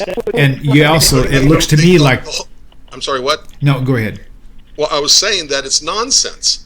They have no idea what Jesus said on the cross. They have no earthly idea. They're making this up for their various theological reasons. Which I think is what Gerard is going for, is that who are these people? Who was present there? Were they really, they didn't even understand the language he was talking? Why are they even suggesting this? And the reason why they're suggesting this is because they know Elijah has to come before the Messiah comes. Okay. And if Jesus is supposed to be the Messiah, then they're trying to make it look like the people there are expecting Elijah, that Jesus is calling to Elijah and saying, okay, Elijah, now it's time for you to start doing what you're supposed to be doing, because Jesus really is the Messiah. Absolutely. Okay, in other words, remember something. This is constructed. This is an invention where each phrase is put in there for a very specific reason. So some of them standing there were really believers in Jesus, and they knew that Elijah the prophet was supposed to come. So maybe they're instead of "Why have you forsaken me, God?" Okay, they're redirecting the reader's attention to the Eli part instead of the Samachthani part. Right. Okay, and they're trying to make it all about, Jesus is calling to Elijah, saying, "Okay, now it's time to start." Nonsense. Right. Earlier, Matthew is, where's Elijah? And I think it's Matthew, where he says, if you're willing to accept it, John the Baptist was really Elijah. Right. Except John the Baptist is asked, "Are you Elijah?" Yeah. I think that's in John. He's asked, "Are you Elijah?" And he says, "No." Right. He denied it. Right. Absolutely. So very good, Gerard. Thank you for calling in. I really, again, it was a great topic we discussed. Thank you so much, and feel free to call in any time. And hope you guys have a great week. Thank you so much. And okay, so with that said. Let's make not yet. Let's make this the final approach, maybe, unless we stumble onto something else. With that whole idea, is it in the Tanakh or in the oral law that Elijah must come before? Because I can't remember. Well, it's Malachi. It is Malachi. The last paragraph of Malachi. Oh, chapter 4, verse. Give me a second. I'll have to bring up my Bible program again. But it's the last paragraph in the book of Malachi. This is why when Christianity rearranged the Bible, the books of the Bible, they rearranged it where Malachi is the last book of the Hebrew Scriptures, so it goes right into the New Testament. Right. Look, I am going to send you Elijah the prophet. Okay. Behold, I will send you. 5 and 6. Behold, I will send you Elijah the prophet before the coming of the great and dreadful day of the eternal, and he shall turn the heart of the fathers to the children, the heart of the children to their fathers, or else I will come and I will smite the land with a curse. Beautiful. Okay. And a whole lot of problems with this. Obviously, Elijah didn't come. John the Baptist said he wasn't Elijah. Yep. That's one thing. Okay. It says that. Okay, I can hear your music. Elijah and the Messiah are on the same side, so they're both supposed to do things that the Messiah is supposed to do. Elijah's not going to do the opposite. One of the things the Messiah is supposed to do is turn the hearts of the children to the parents, the hearts of the parents to the children, in other words, reunify the family. And what did Jesus say about the reason why he came? I came not to bring peace, but I came to bring a sword. I came to set a father against a man against his father, a woman against her mother, and a daughter-in-law against her mother-in-law, and your enemies are going to be the people in your own household. Right. Totally the opposite of Elijah the prophet, totally the opposite of what the Messiah is supposed to do. Right, very true. Okay, well, despite my futile attempt to close the program, we have another caller. That's okay, though, because we've been getting some really good questions. So let's take this next caller. Please, all you viewers out there, after this call, we'll let tonight fade off. This has been a great program. We're going on 2 hours tonight, which is good because we've made it for some downtime. So we'll take this call. Caller, thank you for tuning in and calling in. Please tell us your name and where you're calling from. Hey, name is Gunther. I'm calling from California. I'm trying to help a brother out right now. Hey, you know what? You go right ahead. Your determination is very well honored. Go right ahead, Gunther. Thank you. Okay, he has a question about Isaiah 7:14. Nice. Of course. Yes, there's no virgin. And, he wants a thorough answer to You'll get the answer that you'll endorse. He's always on a steady course. Sorry, go ahead. Okay, so what about Isaiah 7:14? Oh, he wants like a thorough answer on how you guys like get around the virgin thing. Oh, that's so cool. And how there's going to be like a manual or something. Oh my gosh! You know what? The answer is very simple. There's no virgin. Thank you for calling in. Good night, everyone. I'm just kidding. We'll go there because it's such a juicy topic. And Gunther, thank you for calling in. And I'm glad I actually took your call because that's truly one of the most profound misinterpretations of the entire Tanakh, in my opinion. And the first question when anybody ever gives you a verse is to ask what is the context in which that verse is found. Gunther, do you want to stay on with us, or do you want to hang up and listen in? You can stay on with us if you like, because we're not taking any more calls anyway. So I'll stay on, man. Okay, sounds good. Go ahead, Rabbi Federow. All right, so just real quickly, anytime anybody gives you a verse, ask them immediately, what are the verses before it? What are the verses after it? 99 times out of 100, they'll have absolutely no idea. Or they will say, well, it doesn't matter because this is what the verse refers to. Nonsense. You know, to rip a verse out of its context is to make it a lie. Okay? Any verse can be ripped out of its context and be made to mean something totally opposite. So the first question is, what's the context of Isaiah 7:14? The answer is Isaiah chapter 7, verse 1 and following. Right. So what's going on here? Okay, Ahaz is the king of Judah. Okay, centered in Jerusalem.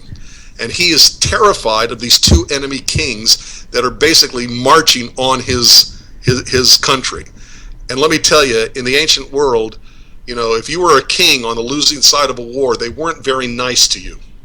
They didn't say, oh, gee, you lost the war, now go play with go live in the castle for the rest of your life. They weren't nice, okay? It was not a very nice way to end your life. So he's terrified.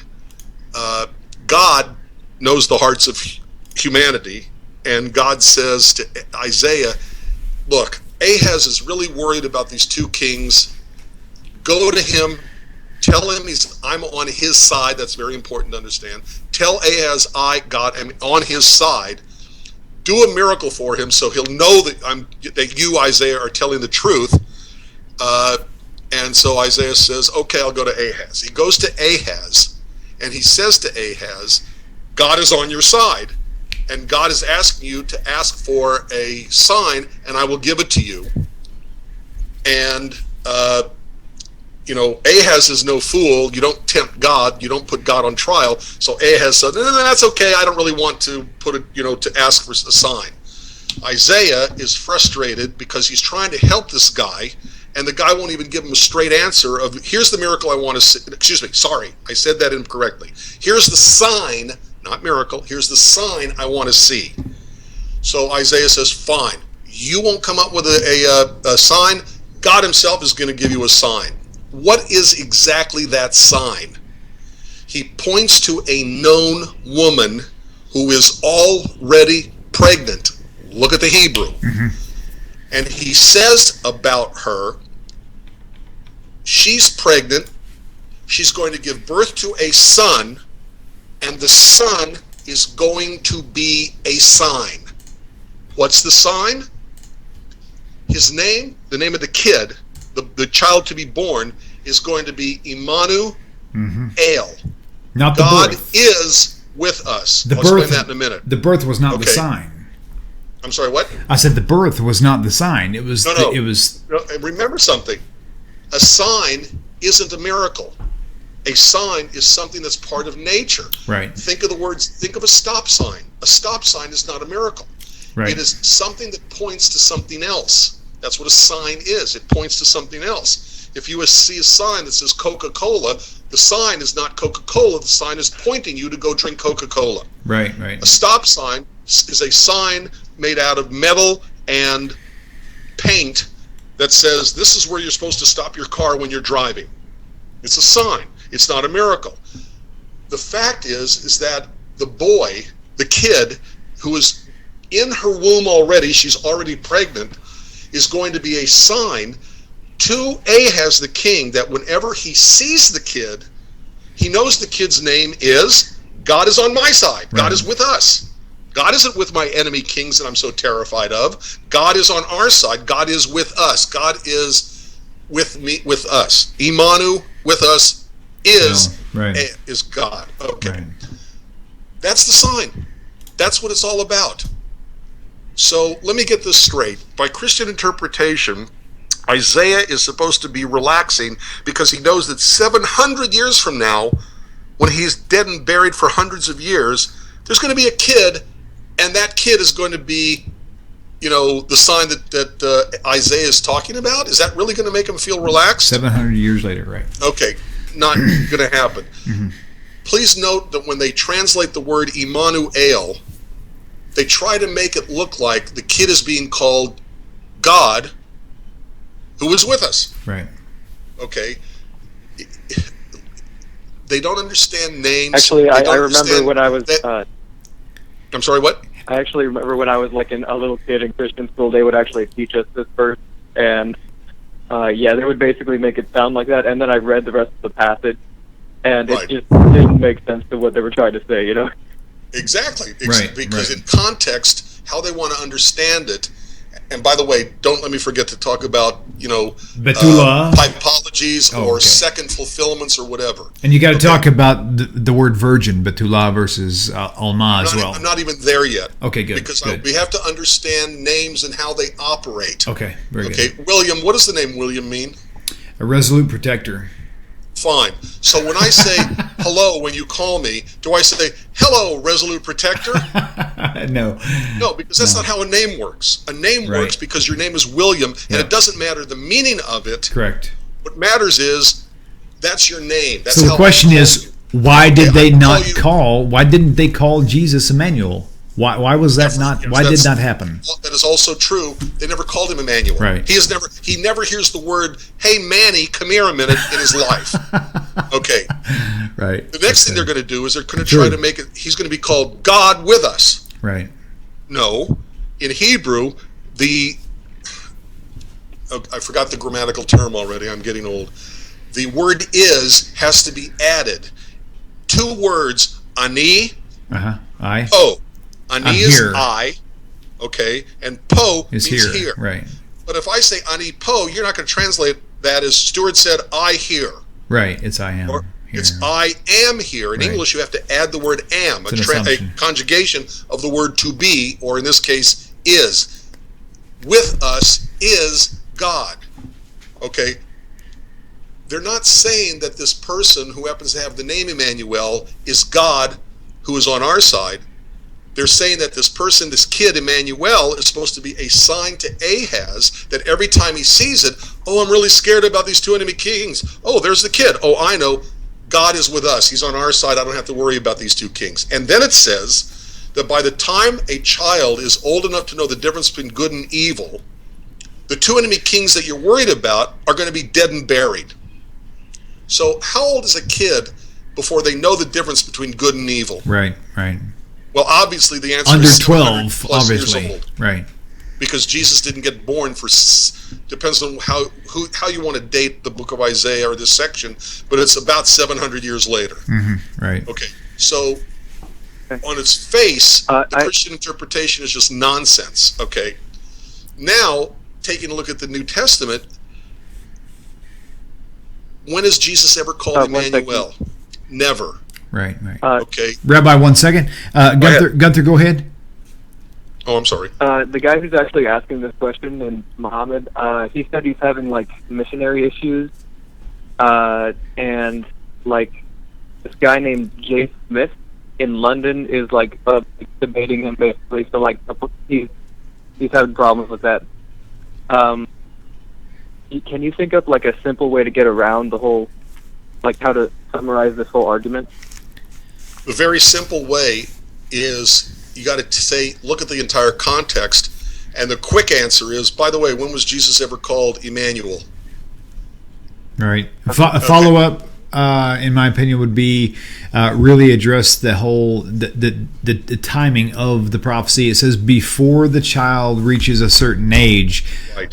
Before that time, not 700 years later, but it specifically says before the time of this child reaches age between he knows good and evil, this thing will happen. So it was very time sensitive. Another thing is the whole idea of, if you can go there with this guy, is the term virgin versus young maiden or young lady. We didn't talk about which that. We haven't covered yet, but it's very huge because there is a word for virgin in the Hebrew. Why was it not used? In modern terminology, even now, Rabbi, and as well as Gunther, we, like when I'm referring to my daughter, for example, she's 12 years old, coming up on. I never referred to her as a virgin, unless for some reason that information is a very, very imperative for a doctor to know, or that's the only time I would ever mention it. So, but also, William, remember something. Therefore, the Eternal Himself will give you a sign, not a miracle. Right. Behold, a virgin conceiving is a miracle. Right. It's contradicting itself. Oh, that's a really good point. I never caught that before. Wow, it's a sign, not a miracle. Right. Exactly. And a virgin giving birth, would be a miracle. But that's not saying I'm not giving you a miracle. I'm giving you a sign, is what God would say. Right. Okay. But and again, the word hara is pregnant. Not going to be pregnant, not will conceive, but is already conceived, is already pregnant. Nice. Okay. Just to be fair, just to be, show all sides of the argument, I will tell you that there is, in fact, a commentator in Judaism which sees the word hara as potentially future tense. Okay. Okay, but by and large, this is one out of many. Okay, the word hara is she's already pregnant. It's not will conceive. She's already conceived. The word means she's pregnant. In modern Hebrew, a woman is beherayon. She's pregnant. Okay. Hara. You can hear the root in the same. Right. In the word. Right. Gotcha. Okay. Okay. So going back to my point with the usage of it. If I was at a doctor and they wanted to know for health reasons, let's say my daughter was 16, and then they needed to know what her status was as far as her purity, I would have to tell them then because the information would be necessary to be known. Right. Well, if in fact that was part of the sign was that this virgin, why did they avoid using the term virgin when it was necessary? Right. They did not use it. Right. The word is not virgin, Betula. The word is alma, which means a woman, a young woman. And it's not a reference to her sexual status. Right. So there's a couple quick answers for you, Gunther. Hopefully that was hopefully that will help. Even if you just had only the Isaiah 7:14, you can point out that it's a sign, not a miracle. You can point out that it's not virgin, it's young woman. You can point out that it's present tense. She's already pregnant. Okay. You can point out also his name shall be called Emmanuel. Jesus is never given the name Emmanuel. Right. Point out the fact that it was a time-sensitive prophecy. It had to happen before this child reaches certain age. Ahaz. But even if you don't even look at the context, you're just looking at the one verse. Yeah. Therefore, the Lord Himself shall give you a sign. It's a sign, not a miracle. Behold, a virgin shall conceive. It's not virgin. It's not shall conceive. It's young woman, and she's already pregnant. Okay. And then shall call His name Emmanuel. When was He ever called Emmanuel? He wasn't. So just even if you look at that one verse, you've got enough to show that this interpretation is just patently nonsense. Gunther, I was following some of your comments already. It looked like you were already handling this quite well. And so am I interpreting it correct? You are I guess you could say a cousin to us? Yeah. Okay, very good. Well, thank you so much for your kindness and for your approach with everything. I really appreciate you handling this the way you did. It was really, really awesome to have you call on the show. And thank you for tuning in. I really appreciate it. Okay, thanks, guys. Okay, my friend. Take care. Shalom, shalom. He was asking for a single, quick, easy way, and so that's why at the end just now I was concentrating on just that one verse. Oh, right. Very good. I didn't mean to interrupt you. I apologize for that. No, I don't care. It's fine. Okay, very good. Well, you know what? We're in 3 seconds, we'll be 5 minutes away from a 2-hour show. That was awesome. Well, the first hour was talking about helping but it was people understand they're not alone. Yeah, it was very important. I completely am on board with that completely. So this is for you. This is for you, Rabbi. Thank you. This is for all of you. Unbroken by Joe Buchanan. Yes, very good. And by the way, you can follow, if you haven't subscribed to Rabbi's writing, he has a book, Judaism and Christianity, A Contrast. Thank you. Magnificent book. You've got to go online, find it on Amazon. You can get it through ebook or whatever, probably for cheaper. But my wife will tell you right up, she likes writing and making notes and making earmarks. You can't do that with ebooks. Well, you can, but not as fun. Right, and you can also go to the website whatjewsbelieve.org. You can get the app, both iPhone and Android, Jewish Mission Control. The book is a enormously greatly expanded version of the website and apps. Yes, very, very good. Rabbi, I'll tell you what, I've had such a wonderful time. It's been a great night. We've covered a lot of really fantastic territory, and I'm really excited for next week. I can't wait. Can't get here soon enough. I will tell you this, next week will be challenging. We've got family coming over. I just thought about next week is July 4th. Go eat dinner. We may try to shift to Tuesday, possibly, or we may even just have to skip the week. I'm not sure. July is my month off. I am totally free. Okay, then you need to drive here, and we'll do an in-house on Tuesday. Maybe not that soon because my back and all that stuff. I understand. But we definitely will. I understand. Okay. Shalom, Rabbi. Thank you so very much. Shalom. Everybody, thank you for tuning in, and it was really a great pleasure. And so we'll see you soon. Same time, same place next week. Hashem willing. Shalom, everyone. Bye-bye. You know there's no sin on your soul from ages ago. You're unchained, you're unbroken, you're unbound. So lift your head up high, you can smile and show God your face, even if it's been a while. Oh, and raise your glass and stand tall, 'cause you were made of love after all. You can choose to be chosen. You can stand up right off your knees, and the reward for doing good is the good in the world that you see. So I walked away from all that fear. I chose a brand new path. It was waiting for years, and there was plenty of room under that tree for the whole wide world, even you and me.